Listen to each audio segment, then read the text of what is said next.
இந்த வழக்கில் பல தரப்பினர் உள்ள வர்றாங்க. குறிப்பாக இது தாவேகா விசஸ் அரசு அப்படின்னு தான் இருக்கணும். இதில் பொதுநல மனுக்கள் வருது. தினேஷ் அப்படின்றவர் உள்ள வராரு. இப்போது உயிரிழந்தவர்களுடைய ஒரு குழந்தையினுடைய தந்தை வராரு. இப்போது பிரபாகர் அப்படின்றவர் வராரு. ஸோ இது மாதிரி எத்தனை மனுக்கள் இதில் இடையீடாக சேர்க்கப்பட்டிருக்கு? நிச்சயமாக நமக்கு இந்த சென்னை உயர்நீதிமன்ற மதுரை அமர்வுமே பாத்தீங்கன்னு சொன்னா ஒரு 7 மனுக்கள் தாக்கல் செய்யப்பட்டது நமக்கு கடந்த வாரத்துல தெரியும். ஆனா அது இல்லாம கூடுதலா அவ்வப்போது தாக்கல் செய்யப்படும் மனுக்கள் இடையீட்டு மனுக்களா உயர்நீதிமன்றமே மாற்றியிருந்தது. சோ தற்போது வரை நமக்கு தெரிந்த தகவல்படி தாவேகாவினர் சிபிஐ விசாரணை கோரி சென்ற மனுவுல தான் இப்ப இவங்க எல்லாம் பிரதிவாதிகளா சேர்க்கப்பட்டிருப்பார்கள், இல்லாட்டி இடையீட்டு மனுக்களா போட சொல்லியிருப்பாங்க அப்படின்றது நம்ம புரிஞ்சுக்கொள்ள முடியும். குறிப்பா இந்த மரணமடைந்த 2 பேர் தவிர வேறு யாரும் 41 பேர்ல வேறு யாராவது மரணம் அடைந்தவர்களுடைய உறவினர் யாராவது இதுல இடையீட்டு மனுதாரர்களா சேர்ந்திருக்கார்களா, அவர்கள் வழக்கறிஞர்கள் வைத்து அது தொடர்பா தனியா வாதங்களை ஓபன் கோர்ட்ல இல்லாம மனுக்களா கொடுத்திருக்காங்களா, நாங்களும் இதை சேர்ந்து சொல்லியிருக்காங்களா போன்ற கிளாரிட்டியான தகவல் நம்மிடம் இல்லை. ஆனால் தற்போது தெரிந்தவரை 2 மரணம் அடைந்த தரப்புல இருந்து அனுப்பியிருக்காங்க. அவங்க தரப்புல தான் இப்ப இந்த வாதங்கள் நடைபெற்று வருவதுதான் இப்ப நம்ம கிட்ட இருக்கக்கூடிய தகவலா இருக்காங்க. அதுலயுமே சில கான்ஸ்பிரசி சொல்ல வேண்டிய சொல்றாங்க. குறிப்பா அந்த மரணம் அடைந்த கிருத்திகியின் தந்தை அந்த குடும்பத்தோடு இல்ல, அவர் குடும்பத்திலும் தனியா இருந்தவர், இப்ப குழந்தை இறந்த உடனே வழக்குக்காக வராருன்ற மாதிரியான ஒரு விஷயங்கள்லாம் இதுல சைமில்டேனியஸா நடந்துட்டே இருக்கு. பட் அதுக்கும் இந்த வழக்குக்கும் எந்த விதமான தொடர்பு இல்லைனாலும் கூட அவர் தான் தற்போது இந்த வாதியாக இருக்காரு. இந்த வழக்கை பொறுத்தவரையும் முக்கியமான சில கருத்துக்களுமே அவர் வச்சு சொல்லியிருந்தாரு. குறிப்பா இன்னொரு விஷயம்னா தாவேகா தரப்புல என்ன குற்றச்சாட்டுகள் எல்லாம் சொல்றாங்களோ அதே குற்றச்சாட்டுகள் இந்த மரணம் அடைந்த ரித்விக்கின் தந்தை தரப்புல இருந்தும் சரி, இப்ப பாத்திமா பானுடைய அவங்க கணவர் தரப்புல இருந்து வைக்கிறாங்க. எனவே இந்த விஷயத்துலதான் இப்ப தமிழ்நாடு அரசு அவர்கள் கேட்கக்கூடிய அந்த கேள்விகளுக்கும் அவர்கள் வைக்கக்கூடிய குற்றச்சாட்டுகளுக்கும் முறையாக பதில் சொல்லிட்டு வராங்க. அந்தபடி பாத்தீங்கன்னா கூட்ட நெரிசலில் பலியானவரின் உடல் எப்படி ஒரே இரவில் உடற்கூறு ஆய்வு செய்யப்பட்டது என நீதிபதிகளும் தற்போது உச்சநீதிமன்ற நீதிபதிகளும் கேள்வியா கேட்டிருக்காங்க. இது அரசு தரப்பு இதுக்கு உரிய விளக்கம் அளிக்கப்படும் நம்ம எதிர்பார்க்கலாம். குறிப்பா உடற்கூறு ஆய்விற்கு என்று சில வழிமுறைகள் இருக்குது. சூரிய அஸ்தமனத்திற்கு முன்னாக ஒரு சில குறிப்பிட்ட ஹவர்ஸ்ல அதை பண்ண மாட்டாங்க. ரொம்ப அர்ஜென்ட், ரொம்ப எமர்ஜென்சி கேஸ்னா அதற்கு சில ஸ்பெஷல் பெர்மிஷன்ஸ் வாங்கிட்டு தான் பண்ணுவாங்கன்ற மாதிரியான விஷயங்கள் இருக்கு. அது 1-2 பரவாயில்ல.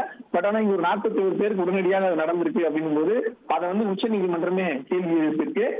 அந்த அடிப்படையில தற்போது அதற்கு தமிழக அரசு சார்பில் பதில் அளிப்பார்கள் என்று நம்ம எதிர்பார்க்கலாம்.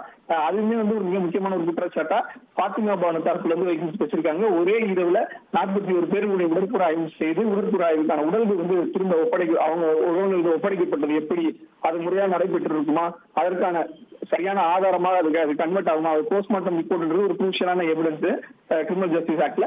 அந்த அடிப்படையில அந்த ரிப்போர்ட் எப்படி இருக்கும் அப்படின்ற கொஸ்டின் பண்ற வகையில தான் இந்த போஸ்ட்மார்ட்டம் குறுகிய காலத்தில் நடத்தப்பட்டதுக்கான ஒட்டுமொத்த கேள்வியா 2 தரப்பு, அதாவது இறந்தவர்கள் தரப்பும் வைக்கப்பட்டிருக்கு, தாவேகா தரப்புல இருந்தும் அது முக்கியமான கேள்வியா வைக்கப்பட்டிருக்கு.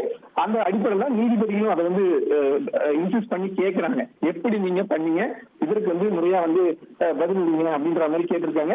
அதற்கு தமிழக அரசு சார்பில் விளக்கம் அளிக்கப்பட்டு வருகிறாங்க. இப்போ அதற்கு ஏற்கனவே அமைச்சர் கூட விளக்கம் கொடுத்திருந்தாரு. ஒரே இரவில் குறிப்பாக 6 மணிக்கு மேலே அந்த வசதிகள் இருந்தால் மெடிக்கல் காலேஜில் செய்யலாம் அப்படின்ற மாதிரியான விளக்கம் எல்லாம் கொடுக்கப்பட்டது. இதெல்லாம் அரசு தரப்பினுடைய வழக்கறிஞர்கள் பதிவு செய்தாரா? தொடர்ந்து இந்த வாதத்தில் இந்த கான்ஸ்பிரசி பற்றி, இந்த ஆம்புலன்ஸ் வந்தது எப்படி, ஆயுதங்களோடு வந்தாங்களா, சதித்திட்டம் நடந்திருக்கு, இதெல்லாம் ஏதாவது சொல்லப்பட்டதா? தற்போது இந்த சதி திட்டங்கள் குறித்து வாதங்கள் இல்லை. இப்ப இந்த நீதிபதிகள் கேட்கப்பட்ட கேள்விக்கு தமிழக அரசு பதில் அளிச்சிருக்காங்க. கரூருக்கு பக்கத்து மாவட்டத்தில் நடைபெற்ற மருத்துவர்கள் மாநாட்டில் பங்கேற்பதற்காக மருத்துவர்கள் பங்கேற்க வந்தனர். 600 பேருக்கு இந்த மேற்பட்ட போலீசார் கூட்ட பாதுகாப்பு பணி ஈடுபடுத்தப்பட்டனர். 10,000 பேர் மட்டுமே கலந்து கொள்வதாக தெரிவிக்கப்பட்டது. காலையில் தொடங்கி வெயிலில் இருந்தவர்கள் மயங்கி வந்தனர். கூட்டத்தை நோக்கி விஜய் பாட்டில் வீசுதல் மேலும் நெரிசல் அதிகமானது. அதாவது இது எதுக்கு சொல்றாங்கன்னு பாத்தீங்கன்னா, அந்த கூட்ட நெரிசலுக்கு தடியடிதான் காரணம் அப்படின்னு சொன்னாங்க இல்லையா, அதுக்கு பதில் சொல்லிட்டு இருக்காங்க. அதே போல இந்த மற்ற விஷயம், அதாவது கரூர் பக்கத்து மாவட்டத்தில் நடைபெற்ற மருத்துவர்கள் மாநாட்டில் பங்கேற்க வந்தனர். அதாவது அதுக்கும் சேர்த்தே பதில் சொல்லிட்டாங்க. ஒரே இரவுல எப்படி நடந்துச்சுன்னா அங்க வந்து ஒரு டாக்டர் கான்ஃபரன்ஸ் நடந்துச்சு, அவங்களை கூப்பிட்டு நாங்க வந்து உடனடியா வந்து இதை அட்டன் பண்ண சொன்னோம் அப்படின்றதுக்கான ஒரு வரியையும் தமிழக அரசு தற்போது பதிவு செய்திருக்கிறார்கள். கூட்ட நெரிசலுக்கான பதிலும் சொல்லியிருக்கு. கரூர் கூட்ட நெரிசலுக்கு எந்த ஒரு போலீசாருக்கும் காயம் ஏற்படவில்லை. கூட்ட நெரிசல் பலியான சந்திராவின் கணவர் செல்வராஜ் இப்ப இன்னொருவரும் இதுல இருப்பது நமக்கு தெரிய வந்திருக்கு. இதுவரை பிருத்திவி ஃபாத்திமா பானுவை தொடர்ந்து தற்போது கூட்ட நெரிசலில் பலியான சந்திராவின் கணவர் செல்வராஜ் என்பவரும் வாதம் வச்சிருக்காரு. அந்த பெண்ணுடைய கணவர் சந்திரா, அவர் பேர் செல்வராஜ், ஒரு மனைவி சந்திரா கூட்ட நெரிசல் உயிரிழந்தவர். அவர் தரப்புல வைத்த வாதம் என்னன்னு பாத்தீங்கன்னா, எந்த ஒரு போலீசாருக்கும் காயம் ஏற்படல, எங்களுக்கு தான் காயம் பட்டுச்சு, போனவங்களுக்கு தான் காயம் பட்டுச்சு, போலீசாருக்கு காயப்படாமல் எப்படி அப்படிங்கிற வாதத்தை வச்சுட்டு இருக்காரு. அதற்கும் தமிழக அரசு சார்பில் தொடர்ந்து பதில் சொல்றாங்க. நீங்க கேள்வி கேட்டது போல இல்ல மரணம் அடைந்தவர்கள் தாவேகா கட்சியின் சார்பாக தவிர மரணம் அடைந்தவர்களுடைய தரப்பிலையும் வந்து பல்வேறு மனுக்கள் போடப்பட்டு தெரியுது. அது அந்த காஸ்ட் லிஸ்ட்ல பார்க்கும்போதுதான் நமக்கு தெரிய வரும். இந்த விவாதங்கள் முடிந்து தீர்ப்பு வெளியாகும் போது அதுக்கு கருத்துக்கள் நீதிபதிகள் வந்து உத்தரவுகள் பிறப்பிக்கும் போதுதான் நமக்கு எத்தனை பேர் இதுல இன்க்ளூட் ஆனாங்கன்றது அதிகாரப்பூர்வமாக தெரிய வந்தாரு. இப்பவே நம்ம புரிதலுக்கு மரணம் அடைந்தவர்கள் தரப்பிலையுமே கோர்ட்ல வந்து வாதங்களை முன்வச்சுட்டு வராங்க. இவர்கள் தாவேக்கா போட்ட அந்த சிபிஐ கோரிக்கை மனுக்கள்ல வந்து இவங்க இடையீட்டாளர்களா சேர்ந்தார்களா இல்ல தனியாக இவர்கள் கோரிக்கை மனுக்களாக போட்டிருக்கிறா என்பதுமே நமக்கு இந்த நாலு முறை இறுதியில தான் தெரிய வரும் டார்கெட். இதில் முக்கியமான ப்ரேயர் அப்படின்றது மாறுபட்டு கொண்டே இருக்கிறது. சிபிஐ விசாரணை அப்படின்றது தாவேக்கா கேட்டது. அப்புறம் அதே தாவேக்கா உள்ளே போயிட்டு இல்லை நீங்கள் ஒரு எஸ்ஐடி போடுங்க அப்படின்னு சொல்கிறாங்க. மற்ற சிலர் வந்து இல்லை இந்த ஒரு நபர் ஆணையம் அமைக்கப்பட்டதுக்கான ஜிஓ வெளிவரல அப்படின்னு இந்த உயிரிழந்தவர்களுடைய உறவினர்கள் சொல்கிறாங்க. இந்த ப்ரேயர் தான் அடிப்படையில் என்ன, இந்த ப்ரேயரில் நிறைய மாறுபாடுகள் இருக்கே, என்ன கேட்குறாங்க இவங்க? இந்த கரூர் தற்போது இந்த உச்சநீதிமன்றம் தமிழ்நாடு அரசுக்கு உத்தரவு பிறப்பித்திருக்கிறது. அதை நம்ம முதல்ல பார்த்துக்கலாம். கரூர் சம்பவத்துல எஸ்ஐடி அமைத்த உயர்நீதிமன்ற உத்தரவை எதிர்த்த தாவேக்காவின் மனுவிற்கு பதிலளிக்க தமிழ்நாடு அரசு உச்சநீதிமன்றத்துக்கு உத்தரவிட்டிருக்க. தமிழ்நாடு அரசுக்கு உச்சநீதிமன்றம் உத்தரவு இருக்கு. அதாவது எஸ்ஐடி அமைத்த சென்னை உயர்நீதிமன்றம் அமைத்தாங்க இல்லையா, அந்த உத்தரவை எதிர்த்து மனு தாக்கல் பண்ணியிருக்காங்க. அந்த பதிலுக்கு தமிழக அரசு பதிலளிக்க வேண்டும், விரிவான உத்தரவு பிறப்பிக்கப்படும் என நீதிபதிகள் தெரிவித்திருக்காரு. முக்கிய செய்தியாக நம்ம பார்த்துட்டு இருக்கோம்.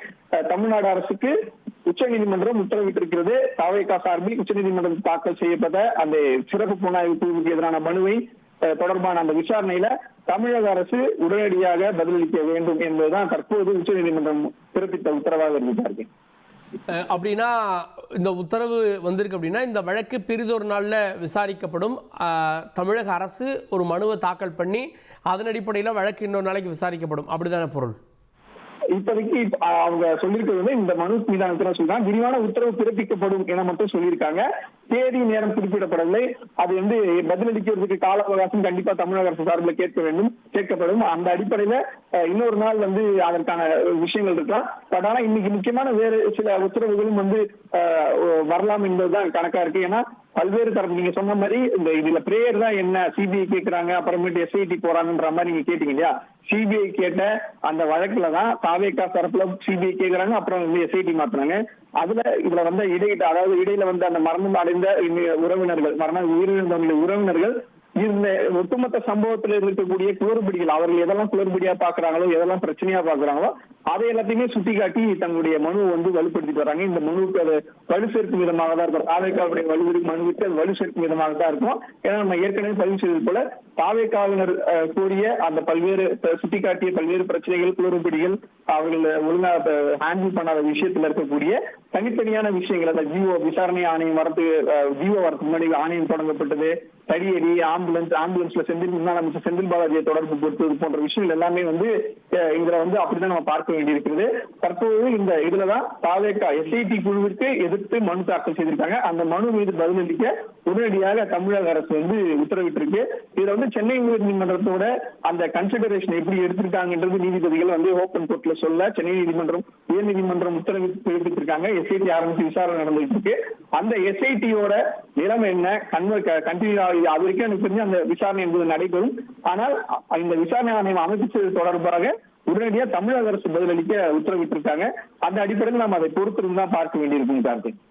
ஓகே, விரிவான விசாரணைக்கு உத்தரவு பிறப்பிக்கப்படும். அதற்கு முன்பாக எஸ்ஐடி அமைத்த உயர்நீதிமன்ற உத்தரவை எதிர்த்த இந்த மனுவில் தமிழ்நாடு அரசு பதிலளிக்கணும் அப்படின்னு உச்சநீதிமன்றம் உத்தரவை பிறப்பித்திருக்கிறது. அதனால் இந்த உத்தரவை ஏற்று தமிழ்நாடு அரசு இதற்கான விரிவான ஒரு அறிக்கையை தாக்கல் பண்ணுவாங்க. அதன் அடிப்படையில் தான் இந்த வழக்கு அடுத்த ஒரு நாளில் விசாரிக்கப்படும் அப்படின்னு தான் தெரிய வருகிறது. தொடர்ந்து இந்த மற்ற மனுக்களில் ஏதாவது வாதம் இருக்கிறதா அப்படின்றதெல்லாம் நம்ம கோர்ட் செய்தியாளர் வெங்கடேஷ் விவரிக்க கூடுவார். என்ன டோனில் இது சொல்லப்பட்டது, ஏன்னா நமக்கு வரக்கூடிய தகவல் அடிப்படையில் நம்ம பார்க்குறோம். இதை தாண்டி நீதிபதிகள் காரசாரமாக கேள்வி எழுப்புனாங்களா, இல்லை அந்த கேள்வி எப்படிப்பட்டதாக இருந்தது, அந்த டோன் என்ன அப்படின்றதெல்லாம் நீதிமன்ற செய்தியாளர் இணைய இருக்கிறாரு, அவர்கிட்ட நம்ம தகவலாக கேட்டு பெறலாம்.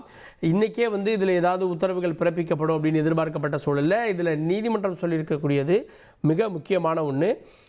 இந்த விவகாரத்தில் அரசியல் செய்யாதீங்க அப்படின்றாரு. அதே நேரத்தில் நீதிமன்றம் கேட்பது யார் விசாரிக்கணும் அப்படின்றத நீங்கள் முடிவு பண்ண முடியாது, நாங்கள் முடிவு பண்ணுவோம் அப்படின்னு பாதிக்கப்பட்டவர்கள் தரப்பு, தமிழக அரசினுடைய தரப்பு 2 பேருக்குமே நீதிமன்றம் சொல்லுது. ஸோ ஏதோ ஒரு உத்தரவு பிறப்பிக்க போகிறாங்க அப்படின்ற மாதிரியான ஒரு துணி தென்பட்டது. ஆனால் இப்போதைக்கு தமிழக அரசு ஒரு அறிக்கையை கொடுக்கணும். அதன் அடிப்படையில் இந்த வழக்கு தொடர்ந்து அடுத்த ஒரு நாளில் விசாரிக்கப்படும் அப்படின்றதாக தெரிகிறது.